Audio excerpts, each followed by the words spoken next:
मंजूर है इल्जाम लगाओ हम पर, शर्त इतनी कि साथ में सबूत भी हो। कैसे हमने 17C बदल दिया, कहाँ डाटा बदल दिया, कौन सी मशीन में बदल दिया, कौन सा रोल खराब हो गया, कहीं तो एक जगह का नाम बताओ ना भाई। गोया कोई तो बात है, गोया कोई तो बात है, हर बार मुद्दई वही, कचहरी वही, गवाह कोई नहीं। गम का इलाज, शक का इलाज तो हकीम लुकमान के पास भी नहीं। नमस्कार, hello and welcome to the legal observer.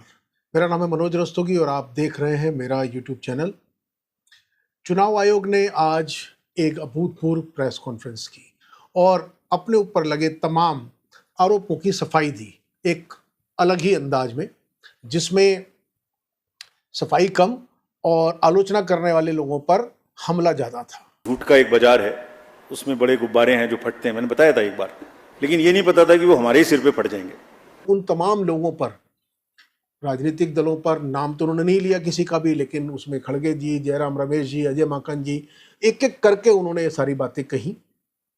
तो इस वीडियो को आप अंत तक देखें, ये समझने के लिए कि जो मुद्दा इस समय देश में सबसे महत्वपूर्ण है और जो संस्था जिस पर लोकतंत्र के, पूरी इस लोकतांत्रिक व्यवस्था की सबसे महत्वपूर्ण जिम्मेदारी, मतदान, लोगों की चयन का अधिकार, वो जिम्मेदारी जिस संस्था पर है, जो संवैधानिक संस्था है और जिसकी निष्पक्षता को, जिसकी पारदर्शिता को लेके जो भारी भरकम सवाल देश में बहस छिड़ी हुई है, उठे हैं, जो न्यायालय तक पहुंचे हैं, उस पर चुनाव आयोग ने क्या क्या कहा, किस तरीके से कहा।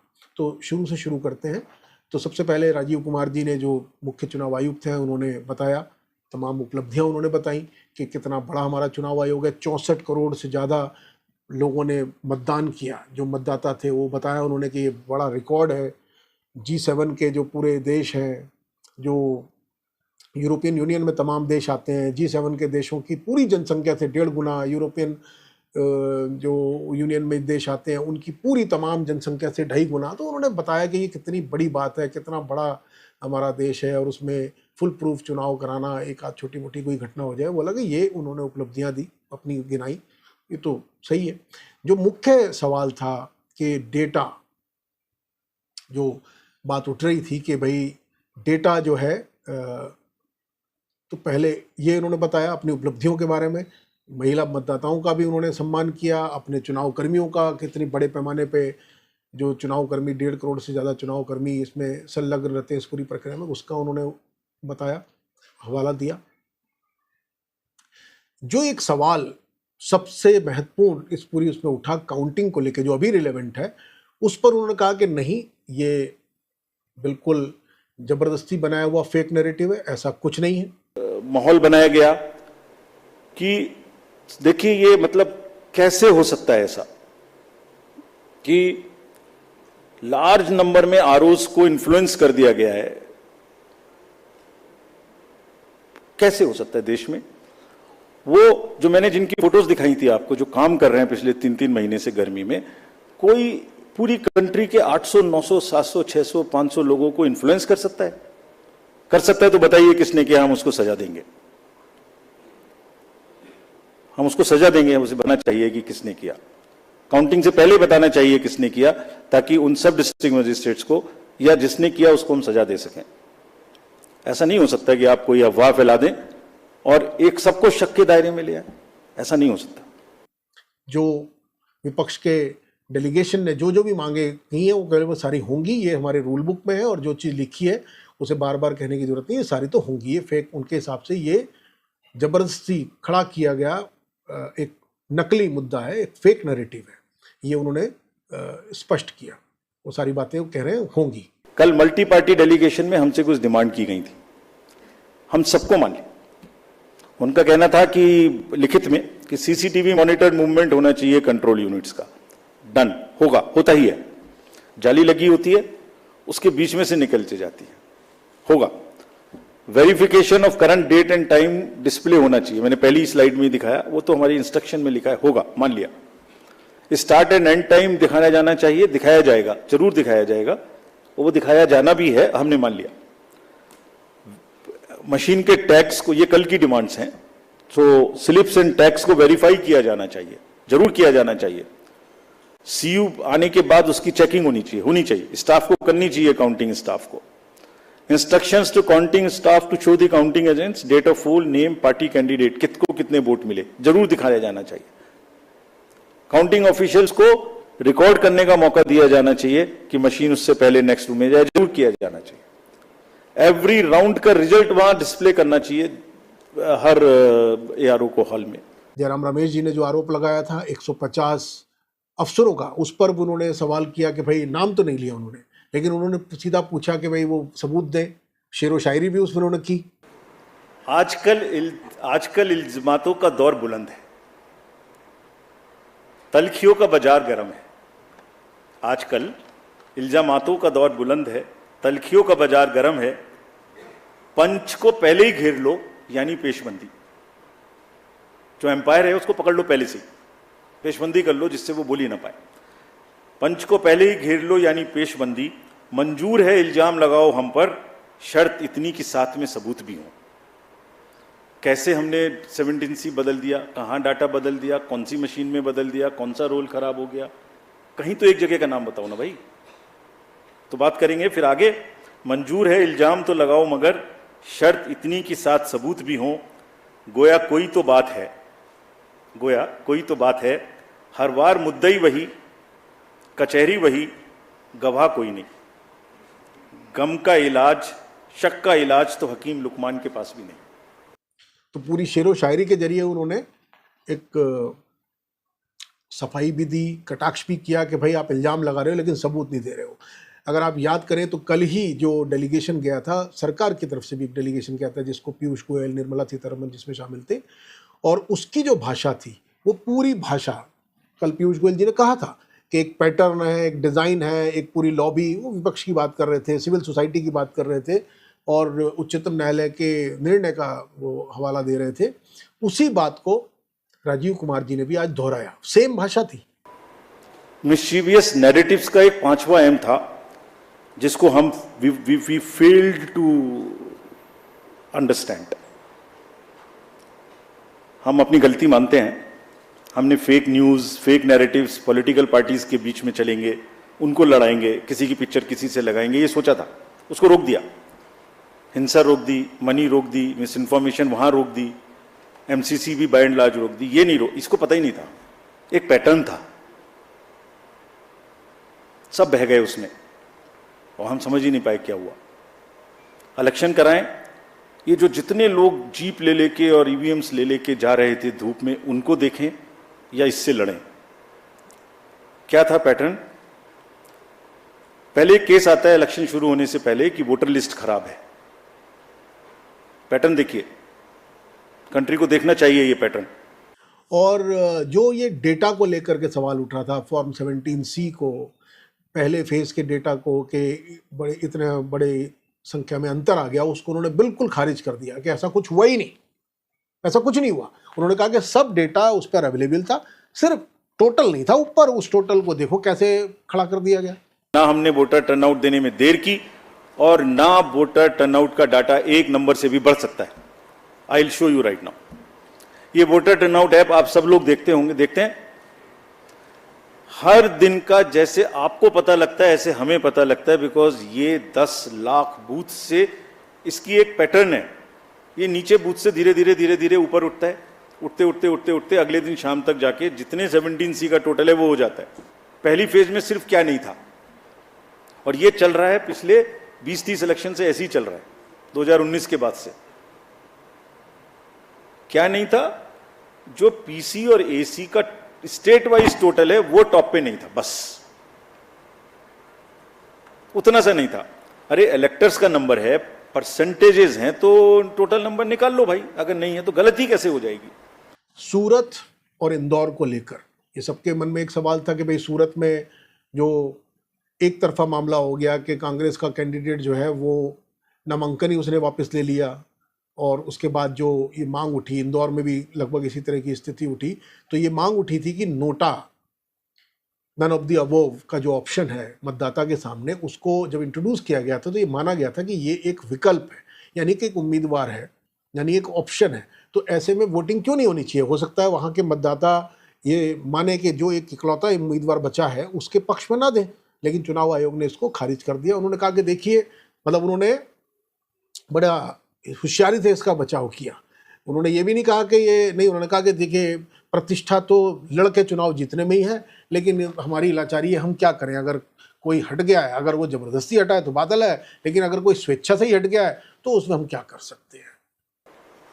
तो हमारी कोशिश और सोच यही है कि हर जगह में कंटेस्ट होना चाहिए, number one, absolute no doubt about it. Contest होके जो जीतने में प्रतिष्ठा है वो ऐसे नहीं है। लेकिन नॉमिनेशन होने के बाद विड्रॉल के डेट में अगर कैंडिडेट्स बाकी विड्रॉ करने का डिसीजन लेते हैं तो हम क्या कर सकते हैं? Let us see that. उनके ऊपर में कोई दबाव है, उनको पकड़ के बंद किया गया है, उनसे जबरदस्ती कराया गया है, तो हमारा रूल आता है। अगर वो स्वेच्छा से कर रहे हैं, if it was A gaming like that, how would I know this? Therefore अगर आप ये सोचें कि जहां एक ही कैंडिडेट रह जाएंगे उसके अतिरिक्त इलेक्शन नहीं होगा, ऐसा कानून बना दिया जाए, तो मुझे नहीं लगता कि विधि सम्मत होगा। लेकिन हर आरोप को और हर जगह में ये ध्यान रखना मस्ट है कि किसी को भी फोर्सफुली हटाया ना जाए। That's what can be done. किसी भी लेकिन पत्रकार ने, जो वहाँ मौजूद थे, बहुत बड़ी संख्या में पत्रकार थे, लेकिन कंट्रोल देखिए आप, किसी पत्रकार ने प्रधानमंत्री मोदी की हेट स्पीच को लेकर जिक्र भी नहीं किया। अमित शाह जी का, नरेंद्र मोदी जी का, उसका जिक्र ना तो किसी सवाल पूछने वाले ने किया, ना चुनाव आयोग ने उसका किया। जो बात भी कही गई, वो सारा जो आपत्तियां विपक्ष उठा रहा है, जो सवाल प्रक्रिया पर खड़े किए गए, उसी का उन्होंने जिक्र किया और उसको भी उन्होंने सलीके से निकाल दिया, शेरो शायरी करके, बातें बता के, सब कुछ करके। लेकिन हैरानी की बात है कि जो अब मेन स्ट्रीम मीडिया को ही शायद वहाँ या तो बुलाया गया था या इजाज़त थी उसको पार्टिसिपेट करने की, क्योंकि जितने भी लोग सवाल पूछने वाले थे, जिन्होंने पूछे, उनमें Bhaskar, Dainik Jagran, Times of India, India Today, network 18, इसी तरह के मेन स्ट्रीम मीडिया के ही लोग दिखाई दिए। उनमें से एक भी व्यक्ति नहीं था या ऐसी किसी मीडिया को, सोशल मीडिया का जिक्र जरूर उन्होंने किया राजीव कुमार जी ने, लेकिन उसका कोई प्रतिनिधि वहाँ नहीं था, या उस तरह के आरोप का भी उन्होंने सीधा वो नहीं किया। उनसे बस इतना स्वीकार किया कि हाँ, हमसे ये गलती हुई कि फेक नैरेटिव को हम रोकने में असफल रहे। मतलब उन्होंने उस बात को उन्होंने बताया कि विदेशी हमें ताकतों का अंदेशा था, आशंका थी कि वो लोग हस्तक्षेप करेंगे, उसका हमने इंतजाम किया था, बिना ये बताया उन्होंने। लेकिन बोले देश से हमला होगा, इसकी हमें कल्पना ही नहीं थी। Learning for us. सेकंड, इस फेक नैरेटिव को लड़ने के लिए और एक और इसके लिए हमें तैयारी करनी चाहिए। और एक चीज़ और है, वो भी मैं आपको अपफ्रंट बताता हूँ। आज हमने एक्सपेक्ट किया था कि ये देश की सीमाओं के बाहर से ये अटैक होंगे। हमने सोचा था, उसके इंजाम हमने कर लिए थे, नहीं हुआ। मैं टेक्निकली बता नहीं सकता क्या इंजाम किए थे, बट हमने इंजाम कर लिए थे, लेकिन अपने में ही हो गया। लेकिन इस सारी बातचीत में जो महत्वपूर्ण बात है वो ये कि चुनाव आयोग ने अपनी गलती भी मानी। जी, उन्होंने अपनी गलती मानी, लेकिन उन्होंने जो गलती मानी, उस गलती में भी गलती चुनाव आयोग की नहीं है। जी, उन्होंने ये कहा कि गलती उन लोगों की है जो चुनाव आयोग की प्रतिष्ठा पर, उनकी उपलब्धियों पर, उनके योगदान को अंडरमाइन कर रहे हैं, नीचा करके दिखा रहे हैं अपने अपने क्षुद्र राजनीतिक स्वार्थों के लिए। तो माहौल क्या बना? 1 करोड़ वोटर बना दिए। तो कभी कभी वोटर लिस्ट खराब है, कभी ईवीएम खराब है, कभी ये खराब है, कभी काउंटिंग में एआरओ की टेबल पे आदमी नहीं है, 150 डीएम से बात कर ली। What is this happening in the country? ये फेक नैरेटिव है जो चल रहा है। हम इसको समझने में पूरी तरीके से फेल किए, ये हम एडमिट करते हैं। आप समझ गए। मतलब ये एक तरह की स्वीकृति जो थी उसमें भी कटाक्ष था, सटायर था। अपनी उन्होंने बातें बताई। एक गलती उन्होंने ये जरूर मानी कि हाँ, इतनी गर्मी में चुनाव नहीं कराना था, चुनाव की प्रक्रिया इतनी लंबी नहीं होनी चाहिए थी। ये सिर्फ आप कह सकते हैं चुनाव आयोग ने माना कि इतने लंबे चुनाव जो 7 चरणों में उन्होंने कराया इतना लंबा नहीं होना चाहिए था, अगली बार से वो उसका ध्यान रखेंगे, और इतनी गर्मी में नहीं होना चाहिए, दूसरी बस इतनी ही बात उन्होंने मानी। बाकी जो उनकी स्वीकृति थी गलतियों के बारे में, वो दरअसल कटाक्ष था, सरकाज़्म था। तो हमारी इसकी बार की 3 लर्निंग है, ये भी हम अपफ्रंट एडमिट करते हैं। चुनाव हमें कम से कम 1 महीने पहले ख़त्म कर देना चाहिए, इतनी गर्मी में नहीं जाना चाहिए। This is one learning for us which we want to keep for us. बहुत बड़ा चुनाव है, बहुत फोर्सेस लगती हैं, बहुत मूवमेंट है, हम इससे समय को कम नहीं कर सकते, लेकिन पहले कर सकते हैं, इतनी गर्मी में नहीं करना चाहिए। This is first. तो एक उन्होंने बड़ा ही विक्टिम कार्ड जिसको कहते हैं कि हम तो साहब पूरी तरीके से प्रतिबद्ध थे, कटिबद्ध थे, उसी में लगे हुए थे, हम तो अपना इसी में व्यस्त थे, अब हम इससे कैसे लड़ेंगे। लोग फेक नैरेटिव जो खड़ा करते हैं, जो 17C ले रहे हैं, जो कंटेस्ट कर रहे हैं, वहां से कोई शिकायत नहीं है, फिर पता नहीं कहां से है। मतलब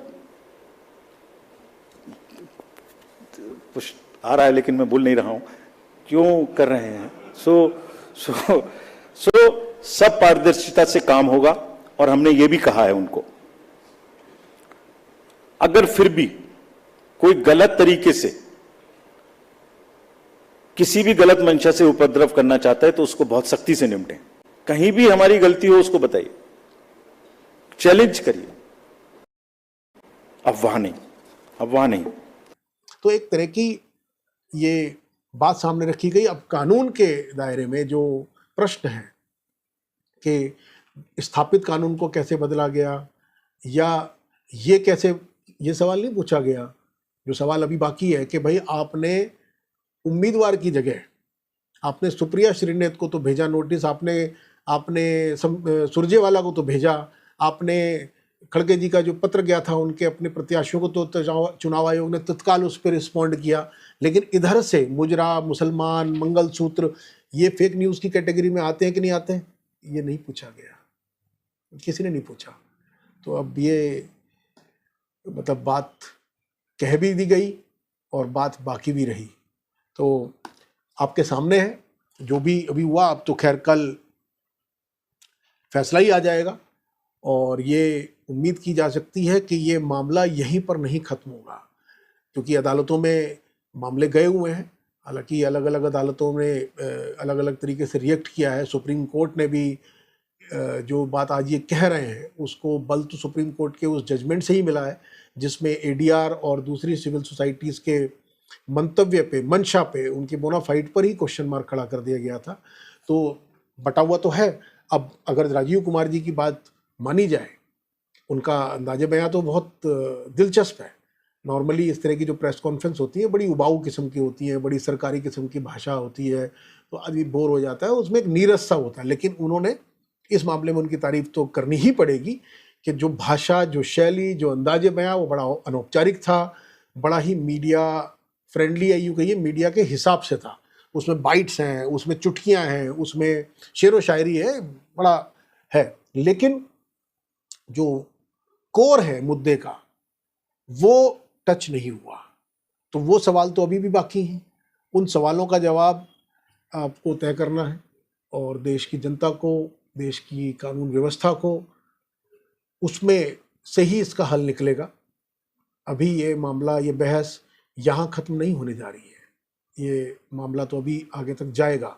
अब अगर राजीव कुमार ये कह रहे हैं तो ये आपको और हमको सोचना है कि वो सारे लोग, मतलब चाहे वो कपिल सिब्बल हो, चाहे वो अभिषेक मनु सिंघवी हो, चाहे वो दुष्यंत दवे हो, चाहे वो जायसवाल हो, मतलब ये नामचीन वकील हैं जो संविधान को समझते हैं, जो इस तरह के मामले सैकड़ों बार अदालतों में देख चुके हैं, जो बारीक नज़र रखते हैं, या जस्टिस लोकुर या जस्टिस जोजफ या जस्टिस नरिमन या और जो तमाम जुडिशरी से जुड़े हुए दिग्गज लोग हैं, या फिर सिविल सोसाइटी के वो दिग्गज लोग हैं जिन्होंने पब्लिक इंटरेस्ट लिटिगेशंस के जरिए बहुत सारे काम ट्रांसपेरेंसी, पारदर्शिता लाने के लिए देश में किए, राइट टू इन्फॉर्मेशन के लिए रहे हैं, जिनकी वजह से आज असली वो सच सामने आया जिसकी राजनेता अक्सर मिसयूज करते हैं।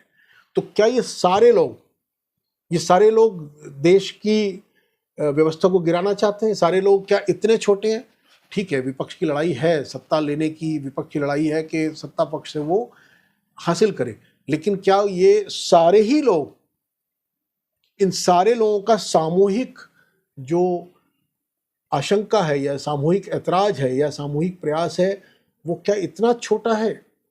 क्या इन सब लोगों की कलेक्टिव इंटीग्रिटी, इन लोगों की भी एक अच्छी खासी देश में, उसमें पूर्व चुनाव आयुक्त जैसे लोग भी हैं, लवासा साहब जैसे लोग हैं, जिसमें कुरैशी साहब जैसे लोग हैं और दूसरे लोग हैं, आईएएस रहे, सिविल सोसाइटी के लोग, लेजिस्लेचर के लोग, ये सारे लोग हैं जो जिनसे लोकतंत्र बनता है, ये भी सत्ता में रहे हैं।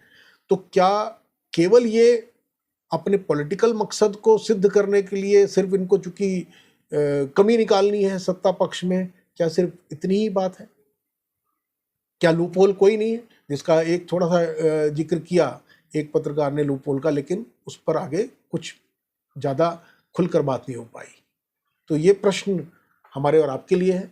अभी तो कल के नतीजों को पहले देखते हैं कि कल के नतीजे किस तरफ, जो जैसा नैरेटिव बना हुआ है एग्जिट पोल से, उस तरफ जाते हैं, या विपक्ष का जो एक कॉन्फिडेंस है, सिविल सोसाइटी का जो कॉन्फिडेंस है जिस पर वो आज भी कायम है, क्या निकलता है ईवीएम से, क्या निकलता है नतीजों के तौर पे। फिर इस बहस को आगे बढ़ाएंगे, क्योंकि फिर ये सारी बातें उसी से जुड़कर प्रासंगिक होंगी। तो बने रहिए लीगल ऑब्जर्वर के साथ, और हम फिर आपके सामने हाजिर होंगे कल। हमारी वीडियोस, हमारी बातें अगर आपको अच्छी लगती हो तो हमें सब्सक्राइब करें, अपनी राय से हमें अवगत कराएं। नमस्कार।